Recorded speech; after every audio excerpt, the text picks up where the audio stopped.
Assalamualaikum warahmatullahi wabarakatuh, sahabat sekalian dimanapun berada. Perkenalkan nama saya Rijal Tamami, mahasiswa program studi ilmu hukum di Universitas Simber Muhammadiyah.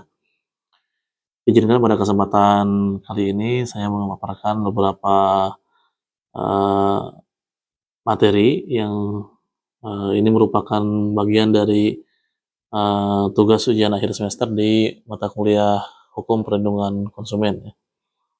Mudah-mudahan apa yang akan saya sampaikan pada kesempatan kali ini, selain ini merupakan satu kewajiban akademik, juga akan memiliki nilai manfaat untuk teman-teman sekalian dimanapun berada. Pada kesempatan kali ini, saya akan membahas satu tema tentang perlindungan konsumen dalam konteks e-commerce atau jual beli online ya. Dalam hal ini lebih spesifik yaitu terkait dengan konsumen digital dalam posisi rentan, yaitu tentang siapa yang akan bertanggung jawab dalam konteks ketika terjadi kerugian ya. Mudah-mudahan apa yang akan dibahas ini akan bermanfaat untuk kita semua, karena tentu kita tahu bahwa pasca COVID-19 itu anime atau kebiasaan jual beli online itu menjadi satu hal yang tidak bisa dilepaskan di kehidupan kita sehari-hari. Tentu dari kita semua pasti pernah mengalami ini, jual beli melalui e-commerce atau online, media sosial dan sebagainya gitu. Nah, kita akan kupas sedikit demi sedikit tentang kerentanan posisi konsumen ini, dan untuk mengantisipasi kita agar tadi ya bisa menjadi lebih kuat dan lebih teliti, lebih berhati-hati dalam konteks melakukan kegiatan jual beli online. Teman-teman dimanapun berada, di era digital ini kita tidak akan lepas dari aktivitas-aktivitas yang berhubungan dengan transaksi digital ya, mulai dari pemesanan makanan, barang, jasa, transportasi, keuangan, perbankan, dan lain sebagainya.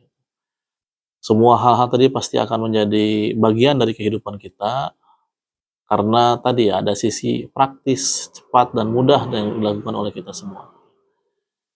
Namun sisi kemudahan, sisi kepraktisan, dan sisi cepat ini memiliki beberapa risiko yang harus kita pertimbangkan ya.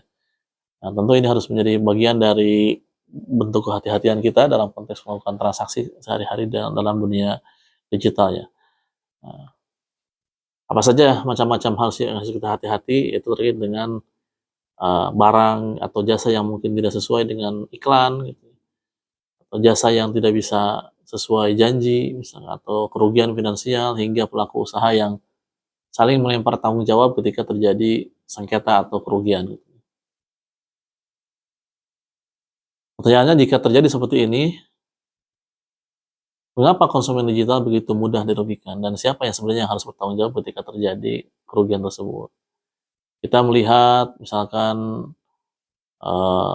di iklannya barang yang original, atau misalkan barang yang dijual itu A, tapi ternyata yang sampai barangnya B, gitu.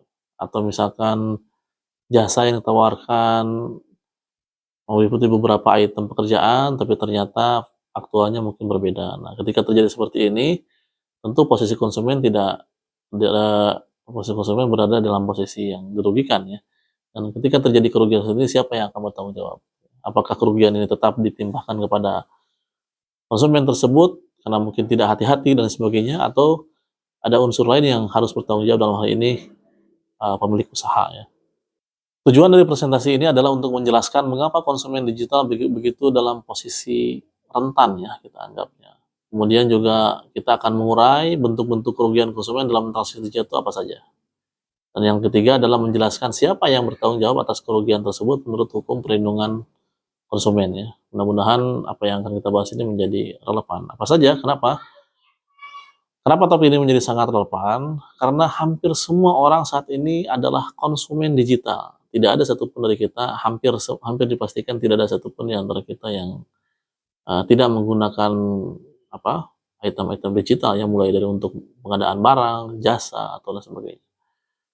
Nah, di sisi lain juga resiko kerugian itu sangat besar gitu. Seiring maraknya toko-toko yang ada gitu. mudah sekali melakukan transaksi digital sehingga resiko kerugian bisa sangat besar.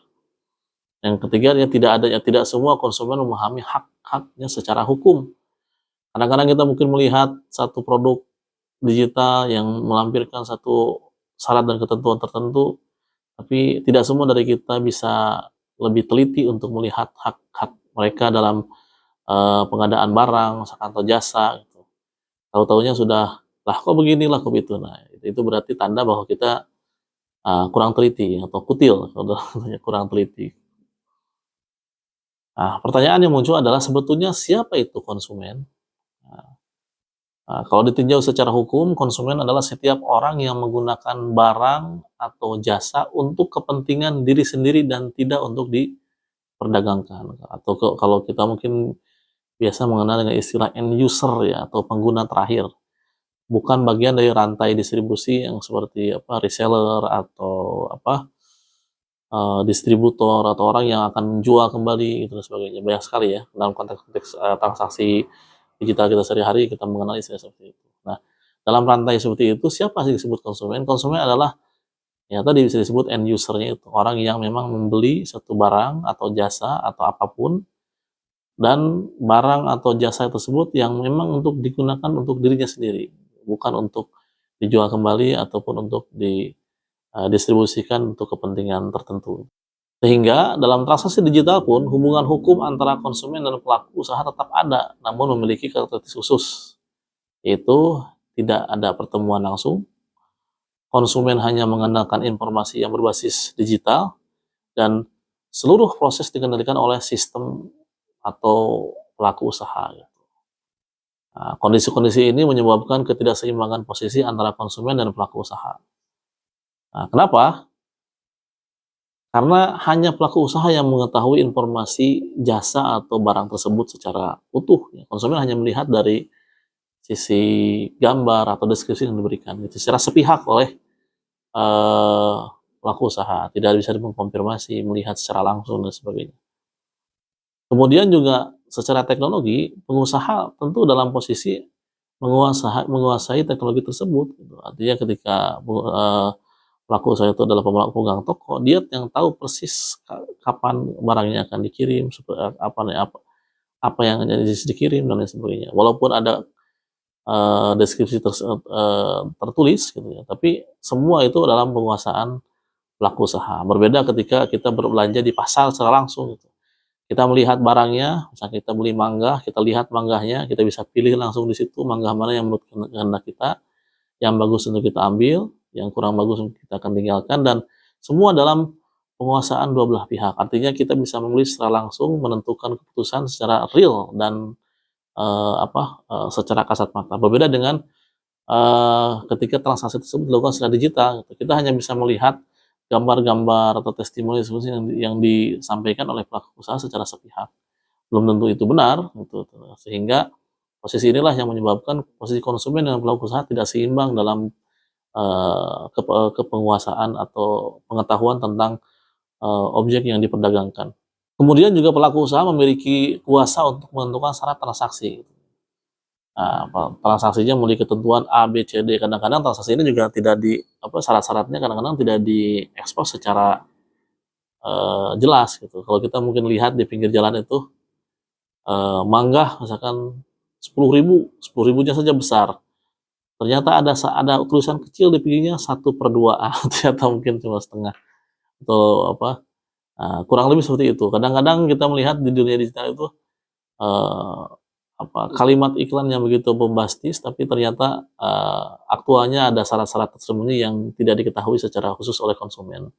Nah, tentu ketika terjadi seperti ini yang dirugikan bukan siapa-siapa, tapi adalah konsumen itu sendiri. Dalam transaksi online, informasi merupakan faktor penentu dalam menentukan keputusan pembeli apakah akan melakukan transaksi atau tidak. Apa saja informasi tersebut, yaitu mulai dari informasi iklan, kemudian foto produk, deskripsi singkat, klaim promosi, dan lain sebagainya. Masalah di sini muncul ketika ternyata informasi yang diberikan berbeda atau tidak akurat, atau informasinya ada tapi dilebih-lebihkan, atau ada informasi penting yang ternyata tidak disampaikan secara terus terang. Padahal secara hukum konsumen memiliki hak atas informasi yang benar, jujur, akurat, dan terus terang ya. Sehingga pelaku usaha memiliki kewajiban untuk menyampaikan informasi secara akurat, jujur, dan benar-benar seterang-terangnya, tidak ada yang disembunyikan. Karena ini juga akan berimplikasi pada jika informasi tersebut menyesatkan, maka dan timbul kerugian atas apa yang telah dibeli oleh apa yang telah ditransaksikan oleh konsumen, ini juga akan menjadi pelanggaran dan konsekuensi tersendiri kepada konsekuensi konsekuensi hukum. Ini akan menimbulkan konsekuensi hukum bagi pelaku usaha. Beberapa bentuk kerugian yang biasanya sering dialami konsumen diantaranya adalah barang yang tidak sesuai dengan iklan atau deskripsi, jasa digital tidak sesuai dengan janji atau klaim promosi, internet misalkan sekian ribu sekian ratus Mbps ternyata aktualnya mungkin berbeda kok, atau ternyata malah dirasa lemot dan lain sebagainya. Produk yang cacat atau tidak berfungsi sebagaimana mestinya, biaya tersembunyi atau tidak diinformasikan sejak awal. Dalam kondisi-kondisi seperti ini, hukum melihat itu sebagai sebuah perbuatan wan prestasi yang dilakukan oleh pelaku usaha. Sehingga pelaku usaha wajib memenuhi apa yang tadi disampaikan. Karena iklan itu seyogianya adalah janji antara pelaku usaha yang disampaikan kepada konsumen. Karena berdasarkan informasi tersebutlah konsumen memutuskan untuk membeli atau tidak membeli suatu produk yang ditawarkan oleh para pelaku usaha. Lantas siapa yang bertanggung jawab atas kerugian yang timbul ketika terjadi kerugian konsumen? Apakah konsumen itu sendiri atau pelaku usaha? Kita harus pahami bahwa dalam hukum perlindungan konsumen, pelaku usaha tidak diposisikan netral atau setara dengan konsumen. Pelaku usaha selalu diberikan beban lebih besar daripada konsumen. Kenapa? Tadi karena ada ketimpangan posisi antara pelaku usaha dan konsumen. Pelaku usaha dalam kondisi aktual selalu dalam posisi lebih dominan atau lebih berkuasa daripada konsumen. Dilihat dari beberapa faktor tadi ya, dilihat dari penguasaan informasi, penguasaan teknologi, kemudian juga penguasaan fisik barang yang bisa saja disampaikan tidak utuh kepada konsumen. Sedangkan konsumen, apalagi dalam transaksi digital, hanya melihat dari informasi-informasi yang terbatas disampaikan oleh pelaku usaha. Tidak bisa konsumen melakukan verifikasi secara langsung melihat barang secara real, seperti yang dilakukan transaksi di pasar, atau tidak bisa juga memastikan konsumen keakuratan informasi yang disampaikan oleh pelaku usaha. Karena ketimpangan posisi inilah, sehingga hukum perlindungan konsumen selalu melihat pelaku usaha itu dibebani secara lebih besar daripada konsumen itu sendiri. Karena itu dalam banyak kondisi, pelaku usaha selalu diasumsikan sebagai pihak yang bertanggung jawab. Dan konsumen bukan menjadi pihak yang harus menjelaskan kesalahannya di mana. Sehingga pembuktian kebenarannya itu ada pada pelaku usaha. Apakah pelaku usaha bisa membuktikan bahwa informasi yang dia sampaikan itu benar, akurat, dan jujur? Nah, ketika itu terjadi, maka dia bisa terbebas dari pertanggungjawaban hukum. Namun ketika ternyata terbukti bahwa informasinya salah, tidak berbohong atau tidak sesuai dengan faktanya, maka pelaku usaha di sini menjadi pihak yang harus bertanggung jawab atas apa yang telah disampaikan pada konsumen. Dalam hukum perlindungan konsumen, ada prinsip pembalikan beban pembuktian. Dalam sengketa konsumen, berlaku prinsip bahwa pelaku usaha harus membuktikan bahwa dirinya tidak bersalah. Bukan konsumen yang harus membuktikan kesalahan pelaku usaha. Prinsip ini sangat relevan dalam transaksi digital, karena tadi ya, konsumen tidak memiliki akses data, tidak memiliki kekuasaan secara full, karena seluruh sistem berada di bawah kendali pelaku usaha. Dengan prinsip ini, hukum berupaya menyimbangkan posisi konsumen dan pelaku usaha sehingga seimbang ya, karena tadi ada posisi pelaku usaha selalu dalam posisi dominan dan konsumen selalu dalam posisi lemah atau rentan gitu. Dalam kondisi tertentu, pelaku usaha dapat diminta pertanggungjawaban secara mutlak. Artinya, konsumen tidak perlu membuktikan adanya kesalahan, cukup membuktikan adanya kerugian dan hubungan dengan produk atau jasa pelaku usaha. Nah, misalkan konsumen memesan barang A, ternyata barangnya berbeda, sehingga timbul kerugian atas perbedaan barang yang dipesan tersebut, itu sudah cukup bahwa pelaku usaha harus bertanggung jawab atas apa yang dijualnya. Prinsip ini dikenal dengan istilah product liability. dan sangat relevan untuk barang yang cacat, produk digital bermasalah, atau jasa yang merugikan konsumen. Namun demikian, hukum juga memberikan batas-batas yang adil bagi pelaku usaha. Artinya walaupun tadi secara prinsip pelaku usaha diberikan beban lebih besar daripada konsumen, hukum juga memberikan batasan-batasan yang adil sehingga tidak melulu konsumen pelaku usaha itu diberikan tanggung jawab secara mutlak tanpa reserve atau tanpa pengecualian gitu ya. Pelaku usaha dapat dibebaskan dari tanggung jawab apabila tadi ya kerugian timbul akibat kesalahan konsumen itu sendiri, atau barang tidak seharusnya diedarkan, atau cacat muncul akibat penggunaan yang tidak semestinya, atau telah lewat jangka waktu penuntutan. Misalkan memang barang tersebut garansinya hanya 1 bulan misalkan gitu, dan memang masa pemakaiannya juga, masa pemakaian normalnya sudah disampaikan di dalam produk tersebut adalah maksimal misalkan 7 hari, seperti kita lihat dalam banyak label-label roti ya, itu kan biasanya kan tidak lama gitu ya, 7 hari misalkan sampai expire sampai tanggal sekian. Tiba-tiba konsumen memakannya dan timbul keracunan, sudah jelas kan di situ. Misalkan konsumennya makannya itu lewat dari tanggal expire, maka itu kerugian tentu tidak melulu dibebankan kepada pelaku usaha, tapi kepada konsumen karena tidak teliti dalam melihat informasi-informasi yang diberikan oleh para pelaku usaha.